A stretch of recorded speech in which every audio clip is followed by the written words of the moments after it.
Students, reproduction in lower and higher animals part 11 या अगोदरचे part जर तुम्ही बघितले नसतील तर त्याची लिंक मी डिस्क्रिप्शन बॉक्समध्ये दिलेली आहे, तिथं जाऊन तुम्ही ते व्हिडिओज बघू शकता. आजचे आपले पॉईंट्स आहेत pregnancy, parturition and lactation. First, pregnancy. It is a condition of carrying one or more embryo in uterus. म्हणजे युटेरसमध्ये one or more embryo carry करणं, आणि it also known as gestation.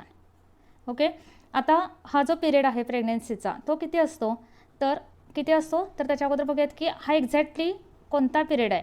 तर it is period between fertilization of egg up to parturition. म्हणजे एगचं fertilisation झाल्यापासून तिथून पुढचा कुठपर्यंतचा तर पार्ट्युरेशन म्हणजेच काय तर बर्थ होईपर्यंतचा पिरियड जो आहे तो म्हणजे प्रेग्नन्सी.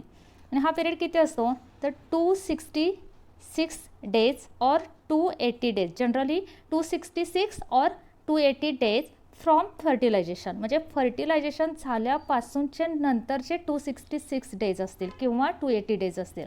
आणि हे कसे काउंट केले जातात from last menstrual cycle, that is LMC.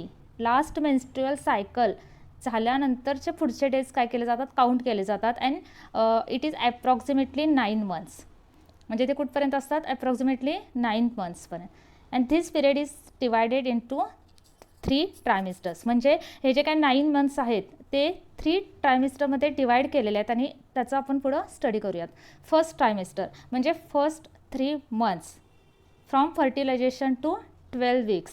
आता ह्यामध्ये काय होतं radical changes in mother and embryo. म्हणजे बरेच असे चेंजेस होतात मदरमध्ये आणि एम्ब्रिओमध्ये. मग हे चेंजेस काय काय असतात तर embryo receives the nutrients from endometrium. म्हणजे आता स्टार्टिंगला काय होतं की आपल्याला माहिती आहे की ॲक्च्युली जे फिटसला जे काही न्यूट्रियंट्स मिळतात ते प्लॅसेंटामधून मिळतात, पण ते लगेचच नाही. तर जोपर्यंत प्लॅसेंटा फॉर्म होत नाही तोपर्यंत जे काही न्यूट्रियंट्स आहेत एम्ब्रिओला तर ते एंडोमेट्रियममधून मिळतात. म्हणजे हा पिरियड कोणता आहे फर्स्ट 2 to 4 weeks. आणि it is main period of organogenesis. इथं ऑर्गन फॉर्मेशन स्टार्ट होतं आणि हा मेन पिरियड आहे ऑर्गॅनोजेनेसिसचा. त्यानंतर पुढं काय होतं बघा, by the end of 8 weeks major structure are form in embryo in rudimentary form. म्हणजे काय होतं तर 8 weeksमध्ये मेजर स्ट्रक्चर फॉर्म होतात, बट इन रुडिमेंटरी फॉर्म म्हणजे फुल्ली डेव्हलप नसतात, तर थोडे अनडेव्हलप फॉर्ममध्ये असतात हे structures. Then now embryo is now foetus. म्हणजे आता एम्ब्रिओ नाही आपण त्याला म्हणत, तर इथून पुढं तो फिटस असणार आहे. आणि it is about 3 centimeter long. Here arms, hands, fingers, toes are form. Then foetus can open and close mouth, fist. म्हणजे फिटस काय करत होतं माउथ ओपन अँड क्लोज करत असतं. तसंच फिस्ट म्हणजे मूठ हे सुद्धा काय करत असतं ते ओपन करत असतं क्लोज करत असतं. देन सियरनेस also fully form. Then working of circulatory and excretory system begin. Movement of foetus begin but mother cannot feel it. म्हणजे ह्या पिरियडमध्ये मुवमेंट स्टार्ट झालेल्या असतात फिटसच्या, पण मदरला हेच फील होत नसतं. Then heartbeat can heard from 6th week. 6th week नंतर काय होतं त्याचे हार्टबीट ऐकू येतात. त्यानंतर प्रोजेस्टेरॉन लेवल हाय. प्रोजेस्टेरॉन हार्मोन जे आहे त्याची लेवल इन्क्रीज होते आणि ह्यामुळं काय होतं तर which initiate the changes in reproductive system of मदरचे जे काही रिप्रोडक्टिव्ह सिस्टीम आहे त्याच्यामध्ये चेंजेस व्हायला लागतात. Then menstrual cycle, most important, menstrual cycle suspended till pregnancy. प्रेग्नन्सीपर्यंत मेन्स्ट्रुअल सायकल काय केलं जाते सस्पेंड केली जाते. Then maternal part of placenta growth. जसं आपण म्हटलं की आता मॅटर्नल पार्ट प्लॅसेंटाचा एक काय असतो मॅटर्नल पार्ट ग्रो व्हायला स्टार्ट होतं. Then uterus become larger and in this period mother experiences morning sickness. म्हणजेच काय तर मॉर्निंग सिकनेसमध्ये काय तर ओमिटिंग, नॉशिया ह्याचे काय होतात तर हे इन्क्लुडेड आहे मॉर्निंग सिकनेसमध्ये. At the end of first trimester foetus is about 7 to 10 centimeter long. Okay, म्हणजे हे सगळं कधी होतं तर फर्स्ट 3 monthsमध्येच, म्हणजे फर्स्ट ट्रायमिस्टरमध्ये. नेक्स्ट आता असणार आहे सेकंड ट्रायमिस्टर. हा कुठपर्यंतचा पिरियड आहे तर फ्रॉम 13 to 26th week. आता पहिल्या 12th weekमध्ये काय चेंजेस होतात ते आपण बघितलं. आता इथून पुढं काय होतं तर रॅपिड ग्रोथ ऑफ फिटस. म्हणजे ह्या पिरियडमध्ये काय होतं रॅपिड ग्रोथ होते. आता तर ऑर्गॅनोजेनेसिस झालं म्हणजे स्ट्रक्चर फॉर्म झालेले आहेत. आता इथं रॅपिड ग्रोथ होते. Uterus grows enough for pregnancy to become obvious. आता इथं युटेरसची ग्रोथ इतकी होते इनफ फॉर प्रेग्नन्सी. म्हणजे आता ते एक फिटसला ते कॅरी करण्या इतकी परफेक्ट अशी त्याची ग्रोथ होते युटेरसची. आणि इट बिकम ऑब्वियस म्हणजे काय, आता स्पष्ट ती ग्रोथ जी आहे ती स्पष्ट दिसू लागते.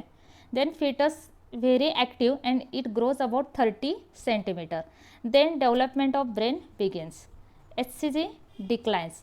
HCG means human chorionic gonadotropic hormone. जे हार्मोन लास्ट व्हिडिओमध्ये आपण डिस्कस केलं आहे की ह्याच्या प्रेग्नन्सीच्या डिटेक्शन टेस्टमध्ये ह्या हार्मोनचं जे काय म्हणजे प्रेझेन्स असेल तर ते तिथं डिटेक्ट केलं जातं आणि प्रेग्नन्सी कन्फर्म केली जाते. तर आता इथं हार्मोन हे काय होतं, डिक्लाइन म्हणजे डिक्रीज व्हायला लागतं. त्यानंतर corpus luteum it also regressed. Then regress म्हणजे त्याचं काय होतं, तो त्याचं डिजनरेशन व्हायला लागतं. त्यानंतर placenta produce progesterone which maintain the pregnancy. आता इथं काय होतं की प्लॅसेंटा परत प्रोजेस्टेरॉन प्रोड्यूस करतं आणि इथं काय होतं तर प्रेग्नन्सीच्या मेंटेनन्ससाठी जे इसेन्शियल आहे प्रोजेस्टेरॉन. त्यानंतर babies movement felt by mother.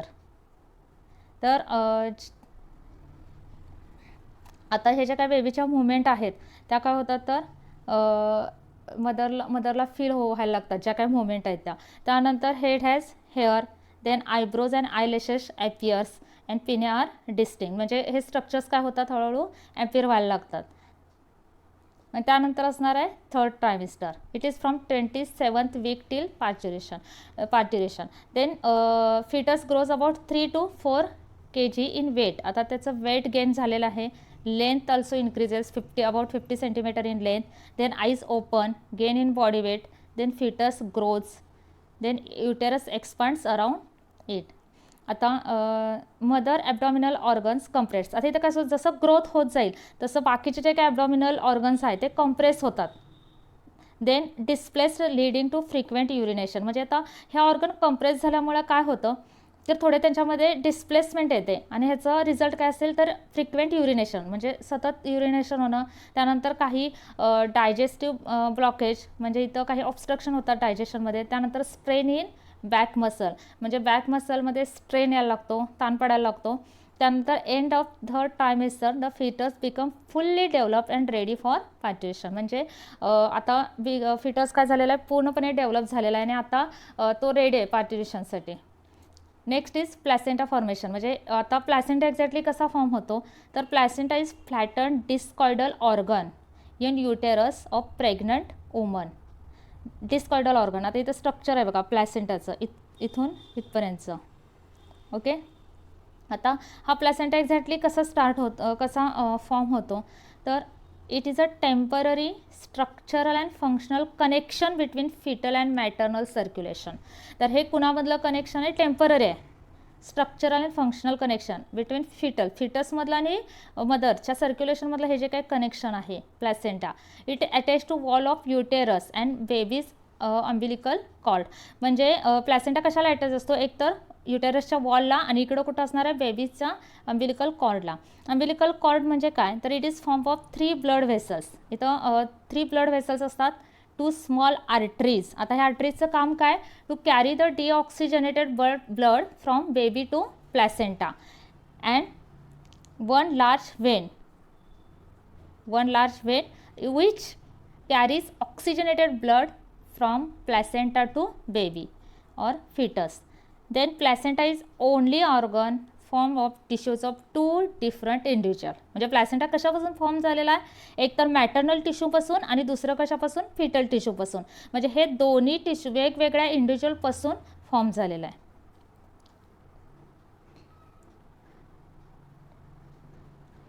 Part of placenta contributed by fetus is called as fetal placenta. म्हणजे जो पार्ट आता एक तर म्हणजे काय फिटसचा जो काय पार्ट इथं इन्व्हॉल्व असणार आहे प्लॅसेंटा फॉर्मेशनमध्ये तर त्याला काय म्हटलं जातं, foetal placenta. And it is chorionic villi. बघा हे जे काही विलाय फॉर्म झालेले आहेत हा पार्ट कशाचा आहे तर फिटसचा. आणि next is other part which rich in blood supply and shared by mother and it is part of uterine wall and term as maternal placenta. म्हणजे इकडं असणार आहे फिटल प्लॅसेंटा आणि एका बाजूला असेल maternal placenta. So human placenta is haemochorial. Haemochorial का म्हटलं आहे, कारण हिमो मीन्स तिथं काय इन्व्हॉल्व असणार आहे तर ब्लड जे काय it is rich in blood supply, म्हणजे युटेरिन वॉलचे जे काय ब्लड व्हेसल्स आहेत ते इन्व्हॉल्व असणार आहेत. आणि कोरियल म्हणजे काय, तर फिटलच्या ज्या काय कोरियोनिक विलाय तिथे इन्व्हॉल्व असणार आहेत. त्यामुळे हा प्लॅसेंटा कसा असणार आहे, haemochorial placenta. Then placenta facilitated, आता याचं फंक्शन काय प्लॅसेंटाचं, तर it facilitated supply of oxygen and nutrients and also removal of carbon dioxide and excretory waste of foetus. म्हणजे फर्स्ट फंक्शन काय असणार आहे प्लॅसेंटाचं, to supply oxygen and nutrient, म्हणजे फिटसला ऑक्सिजन न्यूट्रियंट सप्लाय करणं. आणि दुसरं फंक्शन काय असेल, removal of carbon dioxide and excretory waste from foetus. Then placenta also act as a endocrine tissue and produce hormones like HCG, progesterone and oestrogen. Next, relaxin secreted by ovary in later phase of pregnancy. आता ह्या रिलॅक्सिनचं function काय असतं, म्हणजे ovary actually याला secret करते, तर याचं function काय असतं, तर it loosens the connective tissue between pelvic bones. जे काय पेल्विक बोन्समध्ये कनेक्टिव्ह टिश्यू असतात त्यांना लुझन्स, सॉफ्टन्स करायचं काम कोण करतं, हे रिलॅक्सिन हार्मोन काय करणार आहे, हे फंक्शन्स करतं. त्यानंतर जे काय पेल्विक लिगामेंट्स आहेत त्यांनासुद्धा सॉफन आणि रिलॅक्स करायचं काम करतं. प्लस सर्विक्सला वायडर बनवायचं, सॉफन्स करायचं, हे सगळे फंक्शन असणार आहेत रिलॅक्सिनचे. Next is पार्च्युरेशन. आता आपण म्हटलं की जसं थर्ड ट्रायमिस्टर नंतर baby is ready for parturition. आता पार्च्युरेशनमध्ये काय होतं, तर it is the process of giving birth to a baby. Physical activities involved in parturition like uterine and abdominal contraction. म्हणजे इथं कोणकोणत्या प्रोसेस होतात बघा. एक तर पहिल्यांदा युटेराइन अँड ॲब्डॉमिनल कॉन्ट्रॅक्शन असणार आहे, plus dilation of cervix and passage of baby, collectively known as labour. म्हणजे लेबरमध्ये काय काय इन्व्हॉल्व असणार आहे, फर्स्ट इज कॉन्ट्रॅक्शन, कशाचं, uterine and abdominal contraction. Then dilation, cervix and passage of baby, म्हणजे आता बेबीची बर्थ होण्यासाठी जे काय चेंजेस आहेत ते म्हणजेच कलेक्टिवली काय असणार आहे, लेबर. त्यानंतर parturition is control by complex neuro endocrine mechanism. आता हे न्यूरो एंडोक्राइन मेकॅनिझम काय आहे, तर fully developed foetus and placenta give signal which cause mild uterine contraction. काय होतं, तर फिटसची डेव्हलपमेंट झाल्यानंतर प्लॅसेंटा आणि फिटस काय करतात, सिग्नल देतात. त्यामुळं काय होतं, तर युटेरिन कॉन्ट्रॅक्शन होतं. त्यानंतर secretion of adreno corticotropic hormone, that is ACTH, from pituitary gland and secretion of corticosteroid from adrenal gland. आणि हे दोन्ही हार्मोन सिक्रेट झाल्यामुळं काय होतं, it brings out uterine contraction. एक लक्षात घ्या की ही प्रोसेस कुठली आहे, तर त्या बेबी काय होणार आहे, तर युटेरसमधून त्याचा पॅसेज जो असणार आहे तो आउटसाईडला असणार आहे. मग इथं हे पहिल्यांदा प्रोसेस कुठली असणार आहे, कॉन्ट्रॅक्शन असेल. ओके, आता हे कॉन्ट्रॅक्शन एक्झॅक्टली कसं होतं, तर जे काय जेव्हा लेबर स्टार्ट होतात तर अर्ली लेबर असतात, तर तिथं कॉन्ट्रॅक्शन कसे असतात, तर 30 सेकंद, म्हणजे 30 सेकंडच्या पिरियडनं, म्हणजे ते जो कॉन्ट्रॅक्शनचा पिरियड आहे तो 30 सेकंडचा असतो. आणि आफ्टर एव्हरी 25 to 30 मिनिट, म्हणजे 25 ते 30 मिनिटांनंतर एक 30 सेकंडचं काय असणार आहे, कॉन्ट्रॅक्शन असणार, लेबर कॉन्ट्रॅक्शन. आणि हेच पुढं जाऊन कसं होतं की 60 to 80 सेकंड्स असतं, पण एव्हरी 2 to 3 मिनिट्समध्ये, हे लक्षात घ्या. आणि त्यानंतर secretion of this hormones triggers the release of oxytocin from mother's pituitary gland and act as uterine muscle causes vigorous uterine contraction. म्हणजे फर्स्ट स्टेजमध्ये कसे कॉन्ट्रॅक्शन्स कसे असतात, म्हणजे थोडे जास्त वेळानंतर आणि कमी सेकंदासाठी, पण पुढे जाऊन काय होतं की हे कॉन्ट्रॅक्शन जास्त सेकंदासाठी होतात आणि कमी वेळेत व्हायला लागतात. त्यानंतर it leads to explosion of baby from uterus. Explosion of baby from uterus, तर ह्याच्यामध्ये परत 3 स्टेजेस असणार आहेत. It involves first dilation stage. इथं काय होतं, तर uterine contraction begin from top and forcing baby towards the cervix. आता युटेरिन कॉन्ट्रॅक्शन टॉपपासून स्टार्ट होतं आणि बेबीला कुठं फोर्स केलं जातं, towards the cervix. Pain caused by the compression of blood vessel. आता इथं पेन्स असतात, लेबर पेन्स, ते कशामुळे असतात, तर compressions of blood vessels. Then oxytocin induced uterine contraction become stronger. जसं मी मगाशी सांगितलं की आता ह्याचे काही कॉन्ट्रॅक्शन कसे होतात, तर stronger and stronger due to stimulatory reflux. Then as baby push down its head comes to lie against cervix. आता जसं बेबी पुश केलं जातं तसं काय होतं तर its head lie against cervix, सर्विक्सच्या आणि अगनेस्ट आल्यानंतर cervix there is dilation of cervix and vagina. Then stage of labour normally last up to few hours and ends in rupturing amniotic membrane of foetus. काय होतं तर इथं few hours नंतर काय होतं की अम्निओटिक मेम्ब्रेन काय होतं त्याचं रप्चर होतं, ब्रेक होतं. त्यानंतर एक्सप्लोजन स्टेज. इथं काय होणार युटेरियन and abdominal contraction become stronger. आता परत कॉन्ट्रॅक्शन काय होतं स्ट्रॉंगर होत जातं. Normally or in normal delivery fetus passes out through cervix and vagina with head in forward direction. आता बेबी कसं बाहेर हे होतं डिलिव्हर होतं तर it passage out through a cervix and vagina आणि हेड काय असणार आहे त्याचं फॉरवर्ड डिरेक्शनमध्ये and it takes about 20 to 60 minutes. Then umbilical cord is tight and cut off close to baby's navel. म्हणजे जसं बेबी हे झाल्यानंतर त्याचं तो जेव्हा त्याची बर्थ झाल्यानंतर अम्बिलिकल कॉर्ड काय केला जातो tight and cut off and close to बेबीच्या नेवलजवळ काय केला जातो कट करून टाईट केला जातो. Then after birth, after delivery of baby म्हणजे बर्थ झाल्यानंतर प्लॅसेंटा सेपरेट फ्रॉम युटेरस. आता प्लॅसेंटा काय होतो सेपरेट होतो and out after birth due to सव कॉन्ट्रॅक्शन ऑफ युटेरस. आता प्लॅसेंटा काय होतं it separates and come out after as a after birth and it process happens within 10 to 45 minutes of delivery. Next is lactation. After all this process there is most important lactation. The mammary glands आपण structure study केलेलं आहे याचं तर mammary glands of females start producing milk at the end of pregnancy by process of lactation. Prolactin is a hormone. आता आपण बघितलं की बरेच हार्मोन त्या वेळेस काम करतात म्हणजे प्रत्येक हार्मोनचं एक स्पेसिफिक फंक्शन आहे. जसं आता इथं prolactin which is responsible for production of milk. Then lactation help mother in feeding a new born baby. त्याच्यामध्ये एक टर्म आहे कोलोस्ट्रॉम. आता हे कोलोस्ट्रॉम काय it is a fluid secreted by mammary gland soon after child birth and it is known as colostrum. आता birth झाल्यानंतर लगेचच जे काही सिक्रेशन आहे त्याला काय म्हटलं जातं colostrum and it is sticky and yellow fluid. आणि ह्याच्यामध्ये काय काय असतं बघा it contains proteins then lactose and mother's antibodies for example IgA immunoglobin A.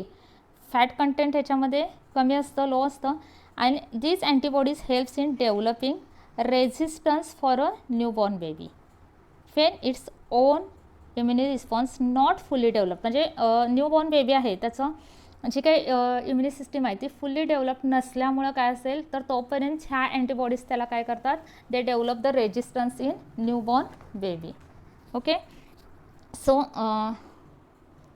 Video जर आवडला असेल तर like and share and comment करा आणि सबस्क्राईब करा आणि बेल आयकॉन दाबा म्हणजे नेक्स्ट जे काही आता हा टॉपिक आपला इथं संपलेला आहे हा चॅप्टर.